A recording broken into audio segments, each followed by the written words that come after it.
मित्रों नमस्कार, मैं हूं राकेश कुमार। आप देख रहे हैं मत अभिमत। मित्रों, राजस्व एवं भूमि सुधार विभाग के मंत्री संजय सरावगी वो अपील कर रहे हैं कि इन लोगों को लौट आना चाहिए और महाअभियान में सर्वे का जो सर्वेक्षण महाअभियान चल रहा है इसमें भाग लेना चाहिए।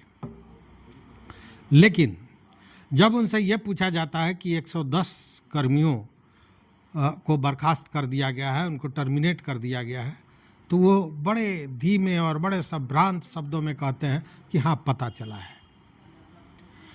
दूसरी बात, जब जब उनसे ये पूछा जा रहा है कि ये हड़ताल पर है, इसका असर महाअभियान पर पड़ रहा है, तो एक ही शब्द बोलते हैं कि आज कैबिनेट से सीएससी जो सेंटर्स है, मतलब कॉमन सर्विस सेंटर जो होते हैं, उनकी सेवा का अनुमोदन ले लिया गया है और अब ऑनलाइन करने की प्रक्रिया उनके द्वारा की जाएगी। उनकी जो मांगे हैं वो उनको भी पता है कि उनकी मांगे क्या है, और विभाग ने जो बहाली निकाली थी वो विभाग ने किस काम के लिए बहाली निकाली थी, तो इसीलिए जो है हम लोगों ने सीएससी सेंटर को ऑनलाइन के लिए दिया है। आगे अंचल इसका जो है निपटारा करेगा। कहने का ये मतलब कि वह यह दिखाने का बार बार प्रयास कर रहे थे कि इन कर्मियों के हड़ताल पर जाने से कोई असर नहीं हो रहा है, क्योंकि कई बार उन्होंने कहा कि इसमें दूसरे अन्य विभागों के कर्मियों का भी सहयोग लिया जा रहा है। विकास मित्र हैं, ये पंचायती राज के लोग हैं, त्रिस्तरीय पंचायती राज के जनप्रतिनिधि मदद कर रहे हैं, समाज कल्याण के लोग मदद कर रहे हैं, मतलब सारे लोगों को जोड़ा गया है, जीविका और सहायिका सेविका सारे लोगों को। कहने का मतलब यह है कि एक तरफ अपील कर रहे हैं कि वापस चले आइए, दूसरी तरफ उनकी बर्खास्तगी भी हो रही है, और तीसरी तरफ यह भी संदेश देने का कोशिश कर रहे हैं कि इससे कोई असर नहीं पड़ रहा है। वो एक भाव होता है, फेशियल जो चेहरे का भाव होता है, उससे भी आदमी के भीतर की बहुत चीज़ें समझ में आती हैं। तो यह तो ज़रूर उनके भाव से समझ में आता है कि सरकार इस जो मतलब विभाग जो ये सर्वे और महाअभियान करा रही है वह हिल गई है, इसमें कहीं शक नहीं है। और हिलने का कुछ कारण भी है कि पिछले दिनों जो ये हड़ताली कर्मी हैं, संविदा कर्मी हैं, इन लोगों ने सभी राजनीतिक दलों के लगभग, और खासकर जो सत्ता में बैठे वो लोग हैं, उप मुख्यमंत्री विजय सिन्हा को, अशोक चौधरी जो मंत्री हैं उनको, सांसद और केंद्रीय मंत्री हैं चिराग पासवान, इन सारे लोगों को उन लोगों ने अपना मांग पत्र दिया था। लेकिन यह तो सत्ताधारी लोग थे। अब आरजेडी सीधे खुलकर सामने आ गया है और कह रहा है कि इन लोगों की जो मांग है वो जायज़ है, इन लोगों की मांग जायज़ है और सरकार को चाहिए कि इनका करें, क्योंकि सरकार दोहरी नीति अपना रही है। तो दोहरी नीति सरकार में नहीं चलती है।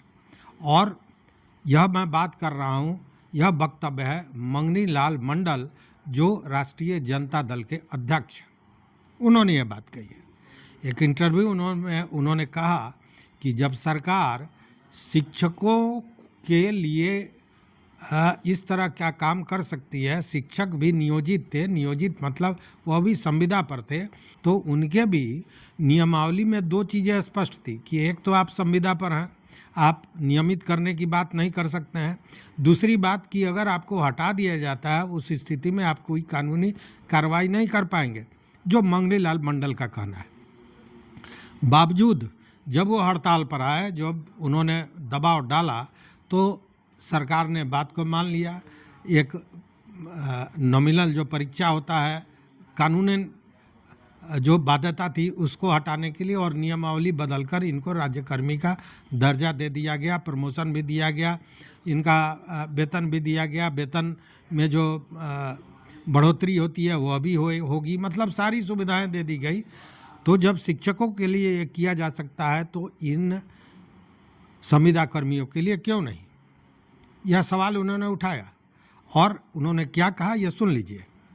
इन लोगों की मांग बहुत जायज है, मैं समर्थन करता हूं और समर्थन इस आधार पर करता हूं जो आधार सरकार ने स्वयं तय किया है।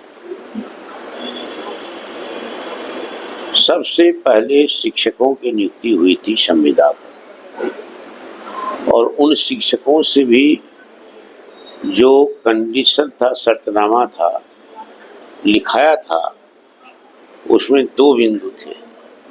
एक बिंदु थे कि हम नियमित कर्मचारी का दावा नहीं करेंगे। नियमित कर्मचारी का मतलब परमानेंट का दावा होने का दावा नहीं करेंगे।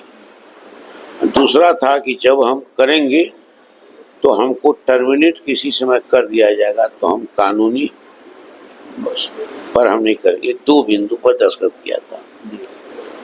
तो उन टीचरों को, सभी टीचरों को तो सेमी गवर्नमेंट का दर्जा आपने दे दिया। आप उनको वेतन इनहेंस किए हैं, उसका समय समय पर वेतन वृद्धि होगी, तो उसका आपने उनको लिखित रूप से सरकारी कार्यालय से शासकीय आदेश निकला। तो संविदा से ही नियोजन हुआ, नियोजित कर्मचारी। आपने आप इसको दो भाग किया है, ये नियोजित है, ये नियमित है। लेकिन जो नियोजित है उनको आपने पदोन्नति दी है, वेतन वृद्धि दी है, वैतनिक लाभ दिया है, वित्तीय लाभ दिया है, और इन लोगों को भी ऐसे ही शर्त पर दस्तखत करा करके आज उसको कहते कि तुम बोल नहीं सकते हो, तुमको परमानेंट नहीं किया जाएगा। उन्होंने स्पष्ट कहा कि दो तरह की नीति अपनाई जा रही है सरकार द्वारा, और ये जो सरकार है ये जन विरोधी है। इसलिए इनकी बात को सरकार को मानना चाहिए। इनकी जो डिमांड है, इनका जो मांग है वो पूरा सही है। अगर हमारी सरकार आती है तो हम इसको देखेंगे कि कैसे इसको ठीक किया जा सकता है। कि जो सरकारी कर्मचारी हैं, जो नियोजित हैं, तो उनको नियमित आपने किया है, तो उसी पैरामीटर से हमको भी देखिए। हम भी आपके संविदा वाले हैं, नियोजित हैं, वो भी संविदा से नियोजित हुए थे। हम नियमित की बात करते हैं, जितनी सुविधा उनको दी हमको ही दीजिए। तो ये गलत क्या है? सरकार में दो कानून और दो मापदंड नहीं चल सकता है। आपने नियमावली में संशोधन किया शिक्षकों के मामले में, आपने उनका सर्विस रिकॉर्ड बनवाया है, सेवा संहिता का निर्माण किया है। तो यही बात ये कर रहे हैं ना, समय समय पर उनकी वेतन वृद्धि, वित्तीय लाभ मिलेगा। तो ये अनुचित क्या कर रहे हैं? इनको लाठी देते हैं बदले में, टर्मिनेशन करते हैं। तो ये तो गलत है और संवैधानिक है, क्योंकि सरकार का दो फेस नहीं हो सकता है कानून के मामले में। सरकार का एक फेस हो सकता है, एक कानून एक रूपता के आधार पर। वो एक रूपता नहीं है इसमें। अब उस स्थिति में जरा आप समझिए कि मैं जो पिछले दिनों कह रहा था कि चुनाव का समय है, और चुनाव के समय अगर विपक्ष ने इसे मुद्दा बना लिया तो सरकार को घुटने पर आना पड़ेगा, और वह स्थितियां अब धीरे धीरे आने लगी हैं।